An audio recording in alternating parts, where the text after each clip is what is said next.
So I'm going to quickly go over some of the achievements that Aloha has been able to do. Um, so I'm going to high level from the corporate level. We have 37 VLOs that we've onboarded through our system. We're actually available in 18 active markets.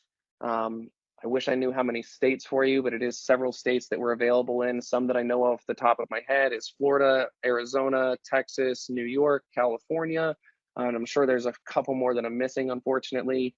And then this number here says providers onboarded. So when we find a laundromat that has been professionally vetted, and then we're proven that they're meeting the sanitary marks and their water is the right temperature and their staff keeps the building clean and they're meeting all of the marks that we consider necessary for providing a quality and sanitary service to our customers, we ask them if they'd like to be onboarded into what we call a provider network, which makes them eligible to receive the laundry scoop model services. So if this isn't if a VLO is necessarily there, if you're a part of the provider network and we have an order that needs to be done, we will reach out to you if we don't have a VLO to do the order, and we'll offer it to you. And then we just pay the laundromat to provide those services, and we use third party, or sometimes we have our own Aloha drivers do the pickup and delivery.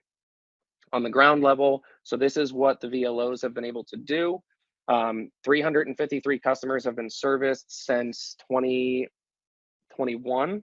And actually 137 of those have been repeat customers. And most of our repeat customers are doing several orders a year. It's not just like they do one, they do two, they're done.